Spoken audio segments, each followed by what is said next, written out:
Voici un vade-mecum de l'épreuve de français du DNB. Premièrement, organisation de l'épreuve. L'épreuve de français du diplôme national du brevet ou DNB se décompose en deux parties principales, chacune d'une durée et d'une importance équivalente. La première, analyse et compréhension de texte plus grammaire sur 100 points. La durée est de 1h10. Puis la rédaction et réflexion écrite sur 100 points d'une durée de 1h10 et la note globale est de 200.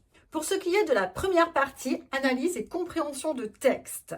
Tout d'abord, tu vas trouver un texte et un document. Ce texte littéraire peut être un extrait de roman, de nouvelle, de théâtre ou de poésie. Il est accompagné d'un document complémentaire, iconographique, qui peut être une photographie, un photogramme. Tu vas trouver des questions de compréhension de 10 à 15 points sur le texte pour vérifier ta lecture, ton analyse.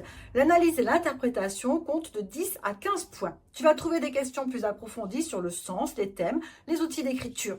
Ensuite, tu vas trouver ensuite des questions de grammaire sur 20 points avec une analyse grammaticale, de la conjugaison, une transformation de phrases ou une identification des fonctions grammaticales.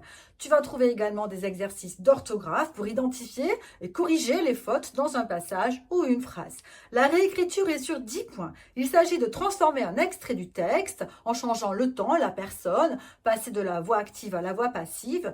Et ensuite, tu auras la dictée. C'est de dictée d'une dizaine de lignes et sur 10 points. Si tu fais une erreur grammaticale, tu auras 0,5 en moins, orthographe 0,25 et ponctuation 0,25. Pour la rédaction, tu auras deux sujets au choix. Tu as d'abord un sujet d'imagination. Il s'agit d'écrire un récit, une lettre, une mise en scène sur une thématique. La thématique abordée par le texte la plupart du temps. Tu peux avoir également une réflexion argumentée en développant une thèse et des arguments. Dans tous les cas, tu dois dire si tu as pris l'un ou l'autre sujet. Les critères d'évaluation sont le respect des consignes, l'organisation, la structure de ton travail, par exemple l'introduction, le développement, la conclusion, l'emploi d'alinéas, la maîtrise de la langue, l'orthographe, la grammaire, le vocabulaire.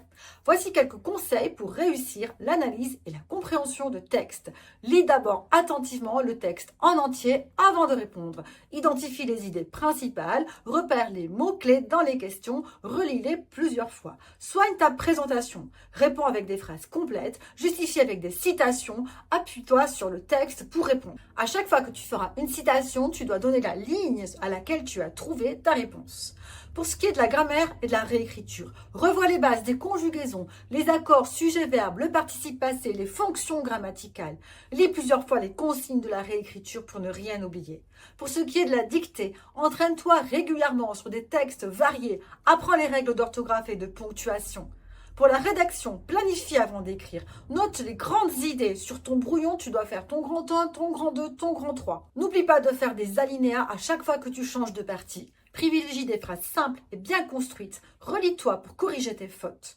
Si tu veux quelques conseils de révision, tu peux réviser les grands genres narratifs, le texte narratif, poétique, théâtral, les figures de style, métaphores, comparaisons, anaphores, dans les notions de grammaire. Je te conseille de revoir les classes grammaticales, les fonctions grammaticales, les transformations de phrases en conjugaison, tous les temps de l'indicatif qui comprend le conditionnel, le subjonctif et l'impératif. Aucun document ou dictionnaire n'est autorisé pendant la première partie de l'épreuve. En revanche, tu peux prendre ton dictionnaire pour la seconde partie de l'épreuve. Pour ce qui est de la gestion du temps, je te propose de prendre 10 minutes pour faire une lecture attentive du texte, 50 minutes pour les réponses aux questions, 10 minutes réécriture et relecture, 10 minutes choix et planification du sujet de rédaction, 50 minutes la rédaction et 10 minutes la relecture. N'oublie pas de prendre de l'eau et de quoi manger, si possible dans des contenants qui ne feront pas de bruit. Dors bien, ne regarde pas ton téléphone et tu dois avoir une montre qui ne soit pas connectée pour bien gérer ton temps pendant l'épreuve. N'oublie pas ta convocation et ta carte d'identité.